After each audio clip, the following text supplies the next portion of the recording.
আসসালামু আলাইকুম রহমতুল্লাহি ওয়া প্রিয় দিনী ভাই বোনেরা, আজকে আমরা জানবো যে রোজার নিয়ত কিভাবে করতে হয়।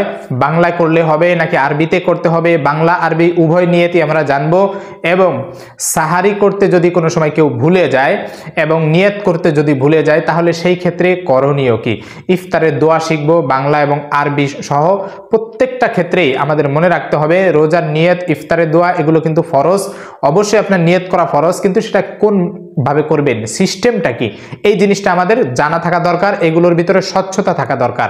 যদি এগুলো না হয় তাহলে আপনার এই রমজানের যে রোজা রাখবেন এই ক্ষেত্রে রোজায় আপনার ত্রুটি দেখা দিতে পারে। তাই আজকে আমরা ইফতারের দোয়া, রোজার নিয়াত, এরপরে নিয়ত করতে ভুলে গেলে করণীয় কি, এই ইত্যাদি বিষয় নিয়ে সংক্ষিপ্তভাবে আলোচনা করার চেষ্টা করব।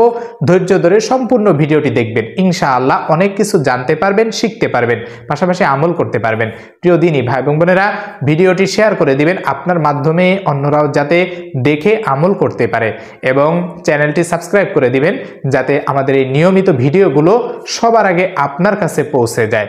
প্রিয় দিনী ভাই এবং বোনেরা, এই রোজা আল্লাহ তাআলা আমাদের উপর ফরজ করেছেন যে বিষয় আল্লাহ তাআলা কালামে পাকের মধ্যে বলেন, ইয়া আইয়ুহাল্লাযীনা আমানু কুতিবা আলাইকুমুস সিয়ামু কামা কুতিবা আলাল্লাযীনা মিন ক্বাবলিকুম লাআল্লাকুম তাত্তাকুন।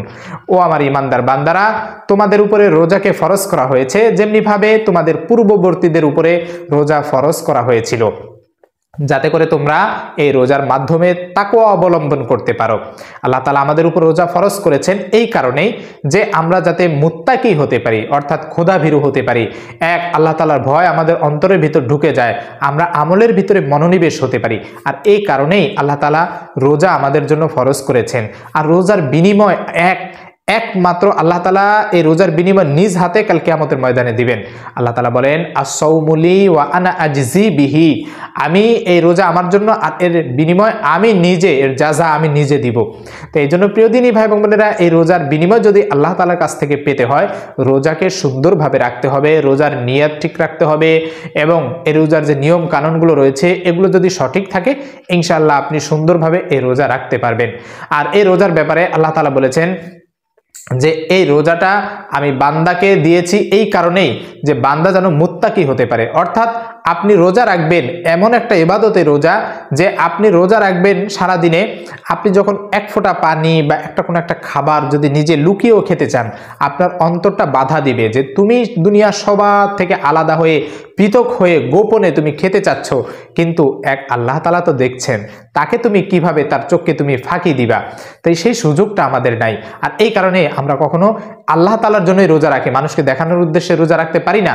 যেমনিভাবে অন্যান্য ইবাদত মানুষকে দেখিয়ে করা যায়, যেমন আমি নামাজ পড়তে যাই যাতে মানুষ আমাকে ভালো নামাজি বলে, এরকম উদ্দেশ্য থাকে। আমরা অনেক সময় দেখি মানুষকে যে সারা বছর কোনো খবর নাই, কিন্তু এমন নির্বাচনের সময় দেখা যায় কোনো একটা নেতা নামাজ পড়তে আসতেছে যাতে মানুষ বোঝে যে এই ব্যক্তিটা নামাজি। আবার দেখা যায় যে অনেক টাকা পয়সা হয়েছে, হজ করতে গেল যাতে মানুষ হাজি বলে। অনেক টাকা পয়সা হয়েছে, জাকাত দিচ্ছে যাতে মানুষ বলে যে এই ব্যক্তিটা অনেক দানশীল। এই যে নিজেকে দেখানোর জন্য কিছু দান করা হয়, কিন্তু রোজাটা এমন একটা ইবাদত যে চাইলেই মানুষকে দেখানোর উদ্দেশ্যে ইবাদত করা যায় না। এজন্য এটা অন্তর থেকেই আসে যে এটা একমাত্র আল্লাহ তাআলার জন্য। তাই এই রোজাটার ভিতরে স্বচ্ছতা থাকা দরকার, সঠিকভাবে সুন্দরভাবে আদায় করা দরকার। তো আপনি রোজার নিয়ত কিভাবে করবেন? নিয়ত হচ্ছে এমন একটা বিষয় যেটা মনের সংকল্প।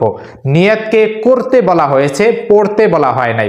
অর্থাৎ আমি একটা নিয়ত পড়ে ফেললাম, মুখ দিয়ে পড়লাম, এটার নাম নিয়ত নয়। নিয়ত হচ্ছে অন্তরের একটা সংকল্প। আপনি যদি আজকে রোজা রাখবেন, আপনি সাহরি খেতে উঠেছেন, এইটাই হচ্ছে আপনার নিয়ত। কারণ আপনি অন্য সময় তো সাহরি খেতে উঠেন না, এইটাই হচ্ছে আপনার নিয়ত, এটাই যথেষ্ট হয়ে যাবে আপনার জন্য। এরপরেও যদি আপনি মনে করেন যে না আমার তৃপ্তি হয় না, আমি মুখ দিয়েই নিয়ত করতে চাই, তাহলে আপনি বাংলায় এভাবে নিয়ত করতে পারেন, আমি আজকে রোজা রাখবো এই কারণে আমি সাহরি খেয়েছি, আল্লাহ তুমি আমার রোজাকে কবুল করো, বাস এইটাই যথেষ্ট হয়ে যাবে। এরপরেও যদি আপনি আরবিতে নিয়ত করতে চান তাহলে এটা করতে পারেন। তবে ওলামা একরামগণ বলেন যে নিয়ত পড়তে হয় না, নিয়ত অন্তরের সংকল্প, মন থেকে ইচ্ছা করলে ওটা হয়ে যায় নিয়ত। তারপরেও আপনি যদি চান তাহলে আরবিটা পড়তে পারেন। আরবিটা হচ্ছে নাওয়াইতুয়ান আসুমা গদাম মিং শাহরি রমাদানাল মুবারকি ফারদাল্লাকা ইয়া আল্লাহু ফাতাকাব্বাল মিন্নি ইন্নাকা আনতাস সামিউল আলিম। এইভাবে আপনি রোজার নিয়ত করতে পারেন। এরপরে ইফতারের সময় আপনি কোন দোয়া পড়বেন? ইফতার যখন সামনে আসে তখন আপনি এই ছোট্ট দোয়াটা পড়বেন, আল্লাহুম্মা লাকা সুমতু ওয়া আলা রিজকিকা আফতরতু। আবারও বলছি, আল্লাহুম্মা লাকা সুমতু ওয়া আলা রিজকিকা আফতরতু, অর্থাৎ হে আল্লাহ, রোজা আমি তোমার জন্যই রেখেছি আর তোমার দেয়া রিজিক দিয়েই আমি ইফতার করছি বা রোজা ভাঙতেছি। এইভাবে এই দোয়াটা পড়ে আপনি বিসমিল্লাহ বলে শুরু করবেন, অর্থাৎ বিসমিল্লাহ আগে শুরু করে এরপরে আল্লাহুম্মা লাকা সুমতু ওয়া আলা রিজকিকা আফতরতু বলে আপনি শুরু করবেন ইফতার করার জন্য। এরপরে আপনি যখন ইফতার শেষ হয়ে গেল, ছোট্ট আরেকটা দোয়া রয়েছে, এই দোয়াটাও পড়বেন। এই দোয়াটা অত্যন্ত চমৎকার একটা দোয়া, জাহাবা জমাউ ওয়া বুতালাতিল উরুকু ওয়া সাবাতাল আজরু ইনশাআল্লাহ। আবারও বলছি, জাহাবা জমাউ ওয়া বুতালাতিল উরুকু ওয়া সাবাতাল আজরু ইনশাআল্লাহ। এই দোয়াটা আপনি পড়বেন, এটাও পড়া অনেক বড় একটা ফজিলতের কাজ। তাই যখন ইফতার শেষ করবেন এরপরে এই ছোট্ট দোয়াটা আপনি পড়ে নেবেন। এরপরে এই যে আপনি রোজা নিয়ত করলেন, ইফতারের দোয়া পড়লেন, এখন অনেকের প্রশ্ন থাকতে পারে যে আমি তো সাহারির সময় উঠতে পারলাম না, আমি তো রোজার নিয়ত করতে পারলাম না, সাহারিও খেতে পারলাম না, এখন সকাল 9টা-10টা বেজে গেছে, আমার ঘুম ভেঙেছে, এখন করণীয় কি?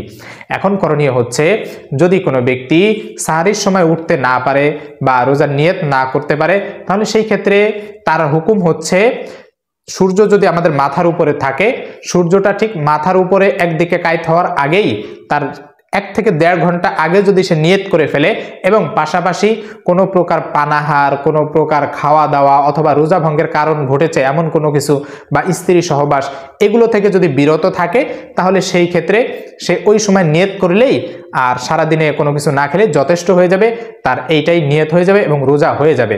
মনে রাখবেন, সে যদি এমন সময় নিয়ত করে, ধরে নিন কথার কথা সূর্য হেলে পড়বে 12টার দিকে, আপনার কমপক্ষে 10:30টার ভিতরে, 11টা বা 10:30টার ভিতরে আপনি যদি নিয়ত করেন এমন যে আল্লাহ আমি আজকে রোজা রয়েছি, আমি কিছু খাইনি, আমি রোজা রয়েছি, আপনি যদি এমন হয় যে সুবে সাদিক থেকে অর্থাৎ ফজর ওয়াক্ত শুরু হওয়া থেকে নিয়ে এই পর্যন্ত আপনি স্ত্রী সহবাসে লিপ্ত হন নাই, কোনো প্রকার পানাহার, কোনো প্রকার খাবার, সব কিছু থেকে আপনি বিরত রয়েছেন, তাহলে সেই ক্ষেত্রে আপনি ওই সময় নিয়ত করলেও আপনার রোজা হয়ে যাবে ইনশাআল্লাহ।